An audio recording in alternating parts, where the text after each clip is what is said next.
This video is brought to you by Nokian Tires, a leader in safety and sustainability. Maximize performance and efficiency with their made in USA all-season tires and their dedicated Hakkapeliitta EV winter line from the inventor of the winter tire. Learn more at nokiantire.com/EV.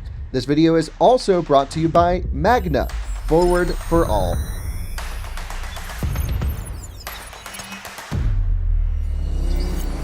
Hello and welcome to another Out of Spec Reviews video. What the heck am I doing at a DC fast charger with a combustion car? Well, this is one of the very few plug-in hybrids on sale that supports DC fast charging. And well, as we do with every plug-in hybrid, we're going to be doing a city and highway range test to understand how much electric driving range you can get out of this vehicle. We'll also pair it a little bit with the coffee run challenge and talk about how easy, why is there a bee flying around, how easy or hard it is to keep it in electric mode while driving. Since there's a bee next to me, I am going to run away very quickly, jump in the car and head to safety.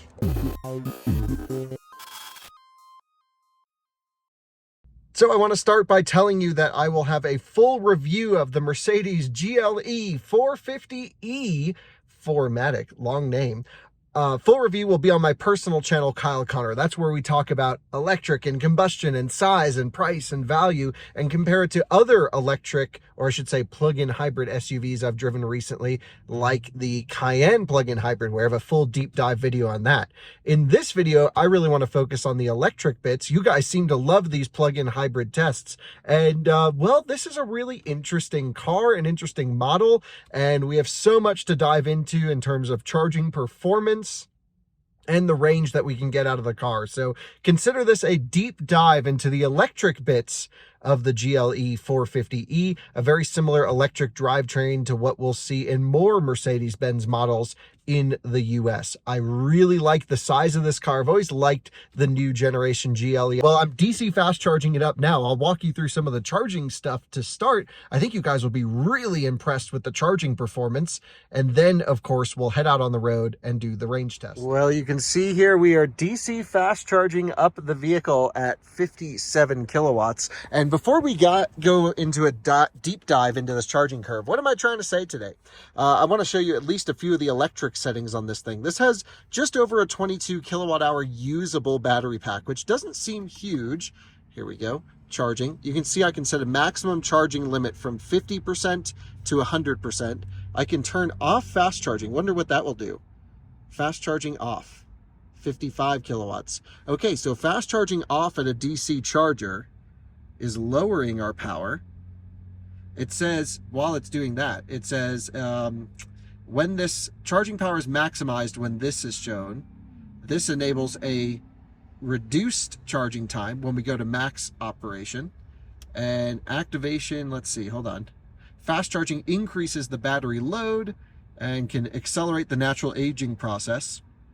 So if you turn fast charging off, it seems to go to 22 kilowatts, which is funny because they definitely tuned that for the European cars, which can probably do 22 kilowatt AC charging. Now, when I turn fast charging back on, there we go, ramping back up, and it'll go up to a peak of just over 60 kilowatts on a little 22 point something kilowatt hour usable battery pack. There's got to be big buffers on this car because it rockets. It only starts to taper above 80% or so off of 60 kilowatts. Again, I'll walk you through the charging performance before we head out because I think you guys will be blown away.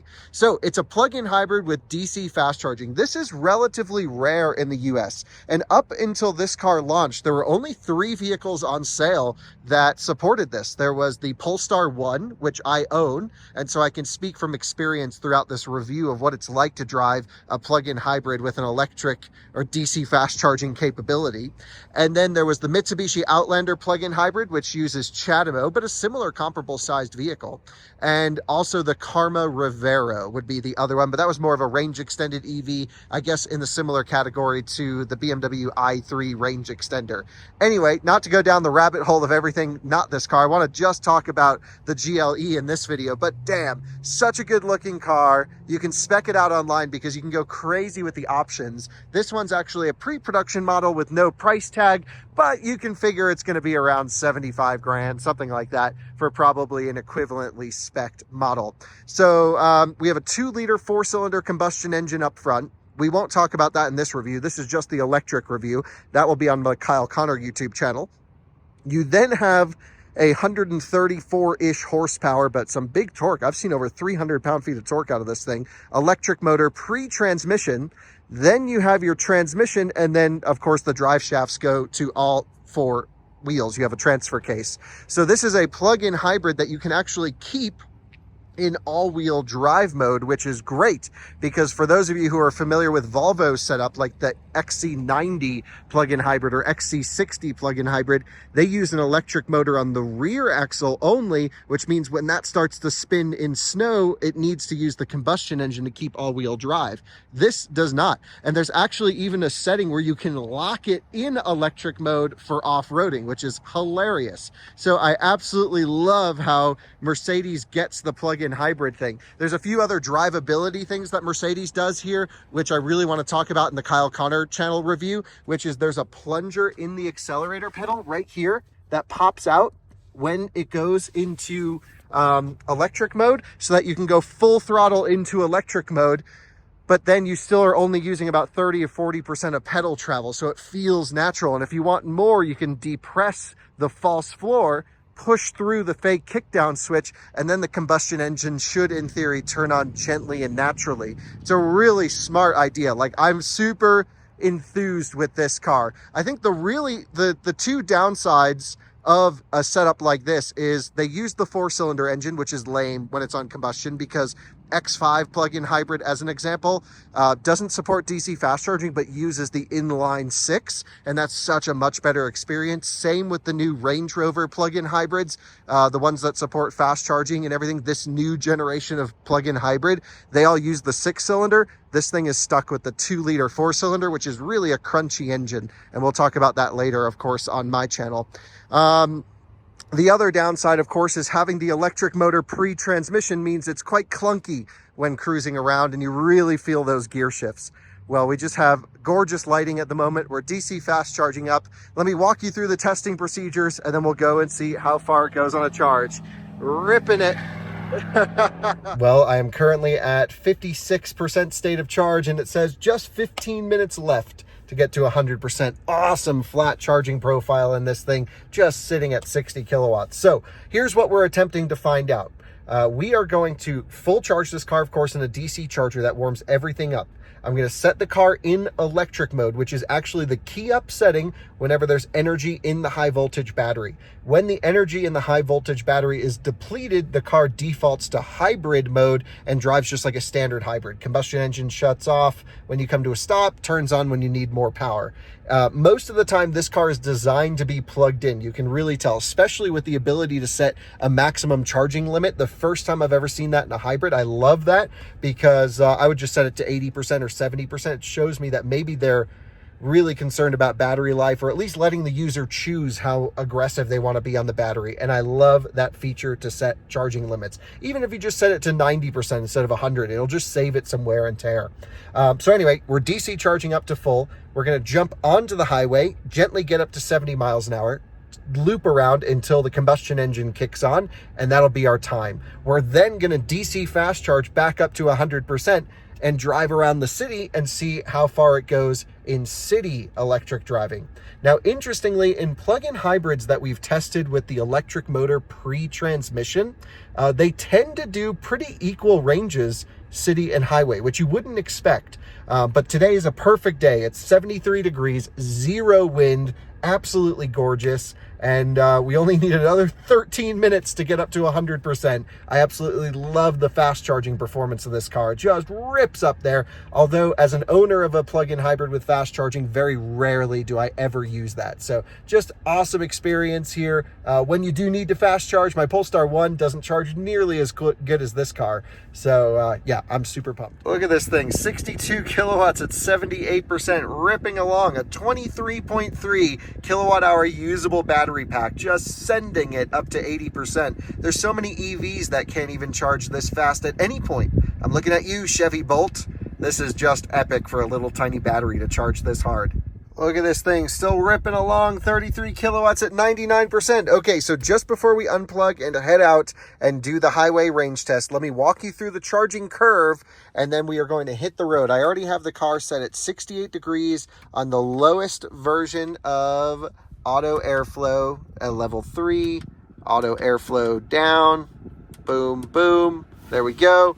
And yeah, 1 minute to complete. So let's review the DC fast charging profile and then hit the road. All right, guys, I have a pretty rudimentary chart for you. No fancy screen sharing tonight, but I want to just show you some of this stuff. Forgive the dirty laptop screen, but I have basically state of charge on the left axis and then kilowatts delivered to the car according to the actual EA charger that I used here. And you can see one of the best charging curves I've seen, especially keeping in mind this is a 23.3 kilowatt hour usable battery pack as stated by Mercedes. Just insane. So we plug in and we're instantly at 50 kilowatts at the start, 51. And it just constant current, constant voltage just walks its way up as the pack gains state of charge, falls off at 82%. Is that when it peaks? Let's come over here to the numbers.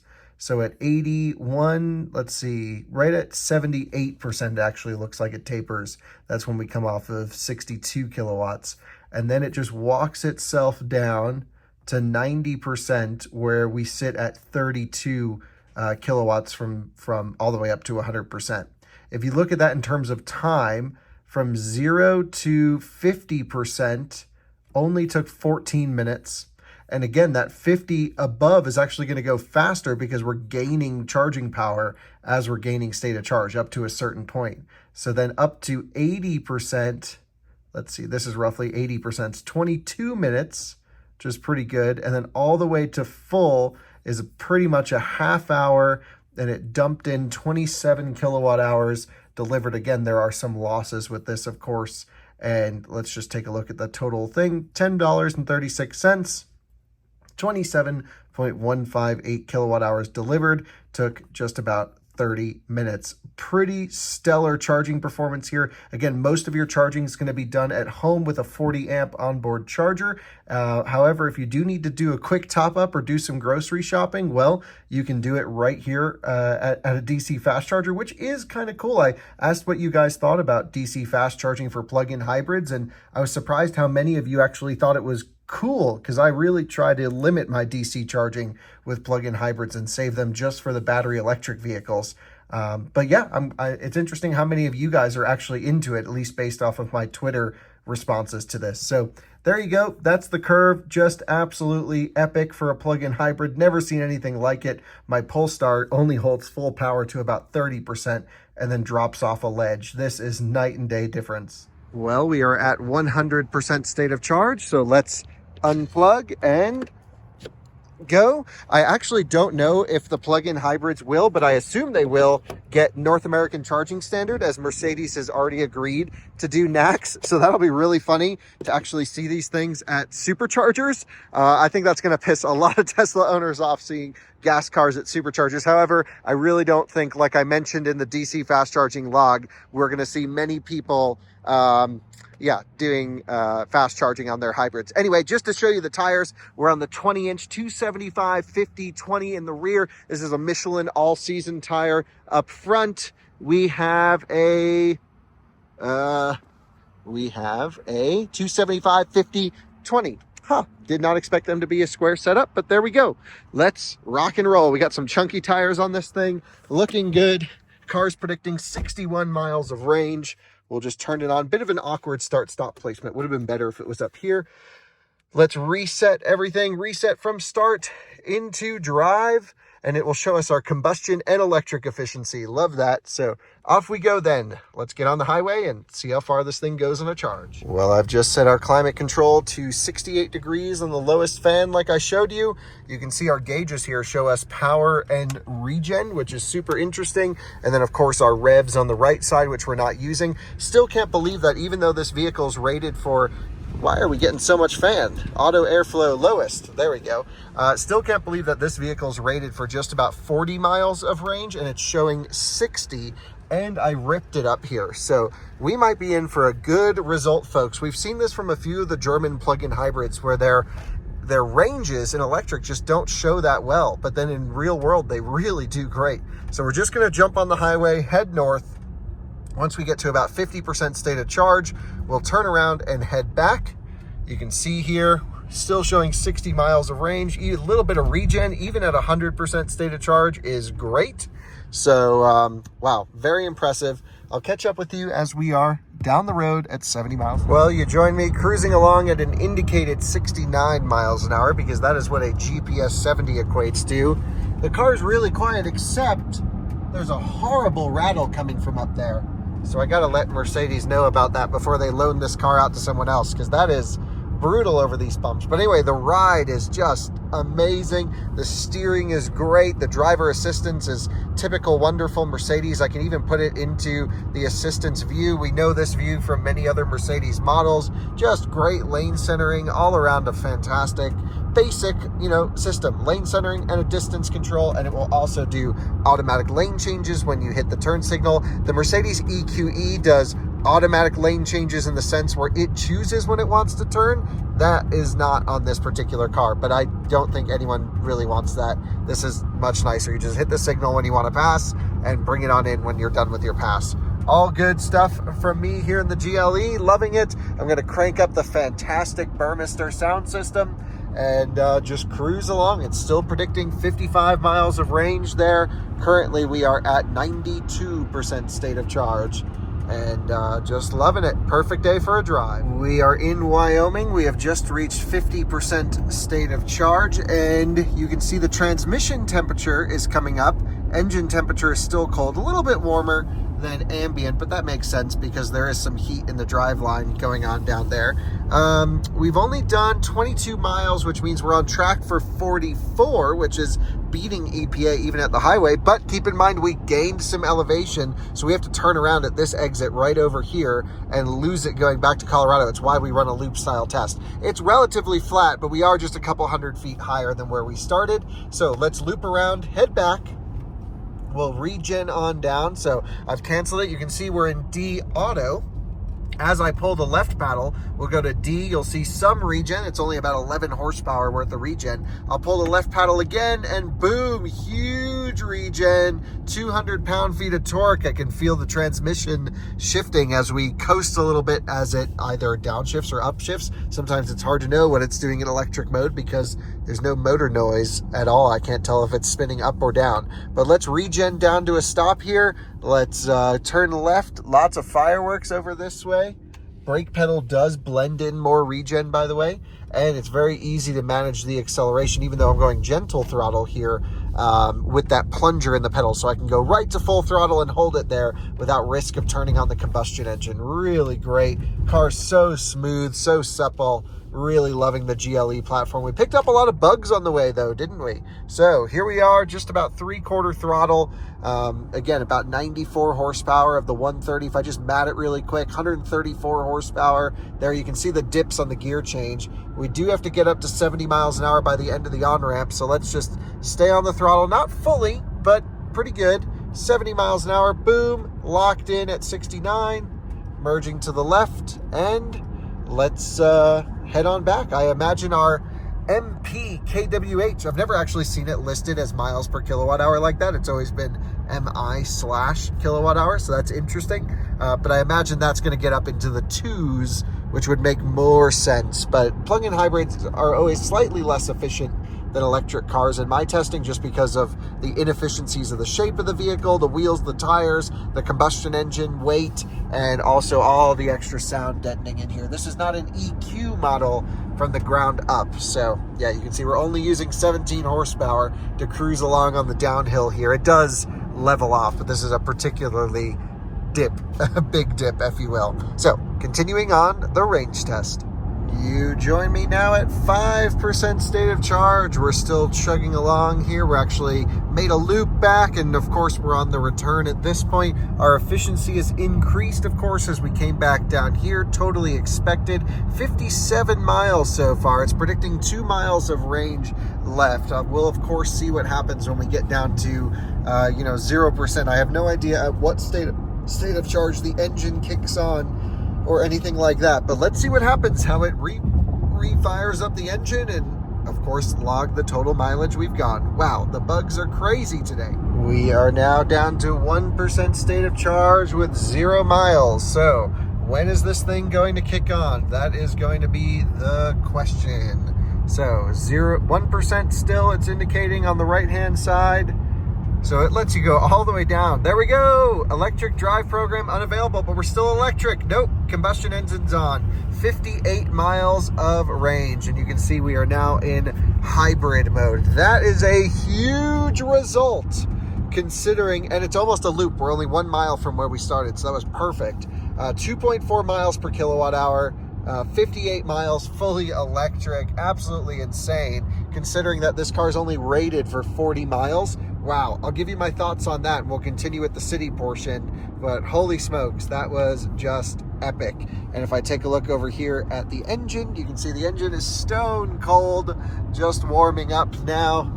That is really funny, but at least it's at low RPM. Started it up nice and gently. Honestly, couldn't hear it, couldn't even tell when it turned on. Mercedes has tuned that perfectly. And now we are back plugged in, and as you know, it takes just about a half hour to go from 0 to full on the 23 kilowatt hour battery pack. That is just pretty convenient, actually. Now, I want to take the opportunity to ask, should plug-in hybrids have DC fast charging?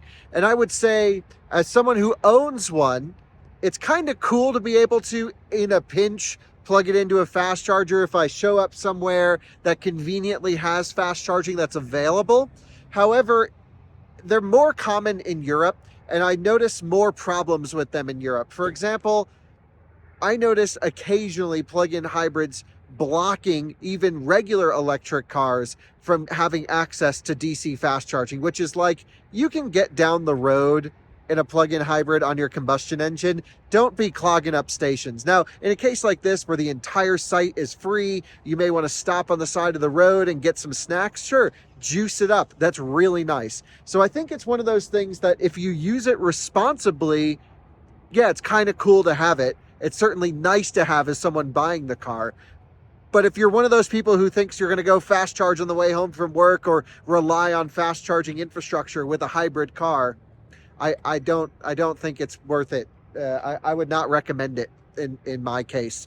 So I think in general, plug-in hybrids should stay AC charging only, unless it's a really long range hybrid, which this one is pretty long, but becoming industry standard now to see these 20, 30 kilowatt hour battery packs in hybrids. Either way, you guys let me know, should they have this feature or not. I will say, as someone who owns the Polestar 1 with plug-in hybrid and DC fast charging, I've only once DC fast charged that car in my ownership where I wasn't doing some kind of test, and it was out of pure convenience, so I didn't have to turn on the combustion engine. I just happened to be somewhere where there was an open DC fast charger. I plugged in for about 20 minutes, and that was it. So it's maybe not the most useful thing. Well, now it's time for the less scientific city range test. The reason I say less scientific is it's just hard to be exactly repeatable like we can on the highway sitting at constant speed. The city is always a mixed driving, but it's a cool idea for us to get an interpretation of how far the car will go. We go a maximum speed of 40 miles an hour. We try and find roads where we cruise at 40 miles an hour, 35 miles an hour, something like that. And then we try and find some stop and go. So what we'll probably do is, we're actually at pretty much the same elevation as my house and no wind. So we will, fully charged here, cruise at 40 miles an hour to my house, or roughly over to Fort Collins, and then sit in bumper to bumper traffic cruising through the city to finish off the car. Something like that. We'll find a nice mix, a nice driving style. So let's go see how far it goes in the city if you were to use this as a commuting device around town, And holy smokes, we are just cycling this battery. Full charge, dead, full charge, dead. And you can do it so fast with this DC charging. I wonder how long the high voltage batteries in these will last. That'll be an interesting situation. I think it depends totally on the use case, which brings up, maybe we need to work on how to find, measure battery health for second owner vehicles. Or used vehicles. That's a topic I really want to get into in the near future. And here we are at 99% state of charge, still doing 33 kilowatts, 100, and it stopped. It delivered 26.6 kilowatt hours. And again, some of that is accounting for losses because 23.3 is what's usable. So there we go. Costs about $10 to charge up, 35 cents per kilowatt hour. All looks pretty reasonable. 26.6 kilowatt hours delivered. Man, I'm actually surprised how far this thing goes on a relatively small battery pack. My Polestar 1 is a 33 kilowatt hour battery pack, and I can do, I guess, 75 or 80 miles in that particular one. And that's the longest range plug-in hybrid that I know of in this sense. That's not a range extended EV, if you will. So anyway, we're fully charged. We'll run the same settings. I actually got some snacks in the store, some water, some chips, some Starburst, healthy out of spec stuff here. Car is currently off.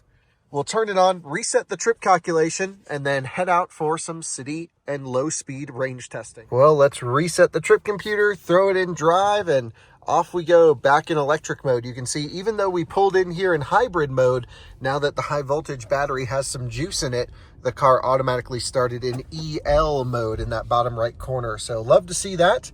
Not going to film too much here, but we'll just keep it low speed, not jumping on the highway, just taking surface streets on the way back. So I'll catch up with you in a while. I think this is going to take a long time to drain this battery at low speed, because of course we can't maintain huge speeds here. So it'll be interesting to see how long it takes for me to drain the battery. Hopefully I'll go to bed relatively early. It's 7:45 right now. We'll see what happens. Well, we have just ticked to 59 miles of range, and you can see we're doing just some general road driving. There's not much traffic, but we're just keeping the speeds, well under 45, but just cruising along gently on roads like this. And it's taken us an hour and 50 minutes to get to this point, but we were just slightly over what the car did at 70 miles an hour, but we still have 13% remaining. So I would say that's actually not a big disparity at all between city and highway range. We're gonna keep going and find out what we can get in terms of our performance. Actually, that was a electric Mercedes GLE that just went by. So would you go full electric GLE or this? This is a much nicer car, of course, whole nother class of vehicle up. But yeah, we'll just keep cruising until the combustion engine kicks on. I'll let you know how far it goes, but this is the kind of driving that we have been doing. Pretty easy. Well, it now shows 0 miles of range remaining and 1%. I actually just picked up Alyssa at home, and we are going to wait to see. Now, Alyssa, earlier you had predicted 68 miles of range on this. Correct. And we are at 67 at 1%. Mm-hmm. You're always good at guessing these things. I'm just always right. You're just always right, but I think you're going to be one off. I think the combustion engine's going to kick on before we hit 68 miles in this case. I'll take my gamble. I'm trying to be extra gentle on it at the moment, just to get you that one more mile. But I don't think it's going to happen. 0% right there. If you keep an eye on this gauge, you'll see that it will kick on here momentarily. Will it kick to 68 miles? Wait, it says, okay, electric drive program no longer available. It's on 67 miles. Okay, but it was 2 hours. Hold on. 2 hours, 5 minutes, 2.7 miles per kilowatt hour. Those are the results. Now you can share what you were going to say. But it was probably around 67.8. It was close. Yeah, pretty close for sure. We were on 67 for almost a mile. That's right. So if you round up, I'm right. Okay. Well, yep, I'm going to go put this thing on the level 2 for the night, but that's the end of the range tests. And, well, I have to say, for only having a 23.3 kilowatt hour usable battery pack, there's a lot this thing can do. I'm really impressed overall with the efficiency of this car and just the way that it manages to use the battery pack. I think they may even allow a little bit more than 23 kilowatt hours usable based off of the numbers here. It just seems like, okay, that's a bit low. But yeah, let's just pull on out and rip on home. Now that the combustion engine's on, we can certainly do those things. And that was that. Really like the size of the car. There's some issues with the electric driving, in my opinion, in terms of like clunkiness, but in terms of plug-in hybrids that use the electric motor pre-transmission, this is probably one of the smoother ones. It's still a compromised approach, but what you do get is this great efficiency across a large speed range, which is what we showcase tonight. So there you guys have it, the GLE 450e city and highway range tests with a charging log analysis. One thing I didn't mention, the AC charger is 11 kilowatts, 48 amp onboard charger. This thing's just juicy all around, just awesome. So we'll yet again cycle the battery from 0 to 100% and get it ready for a final film tomorrow. I'm going to shoot my full review of it tomorrow morning, now that I have all the data I needed from the car and spent, I don't know, 4 hours with it today, something like that. So stay tuned to the Kyle Connor YouTube channel for that video, and we'll see you on another one soon. Thanks for watching. Bye-bye. And just to show you guys, I have a 48 amp wall connector at 240 volts, ramping up now. It says, don't forget your key, don't worry. It says it'll be done in just about 2 hours. So 2 hours, 49 minutes, 0 to 100% on AC charging. And again, that's 240 volt, 48 amp, so not business voltage, that's home voltage. It's only doing 9.4 kilowatts, not 11 like it said, but maybe it'll keep ramping up. Either way, still not bad if it's only a 40 amp onboard charger, which is what this is indicating. Some outlets said 48, but even if it's only 40 amps, cool with me.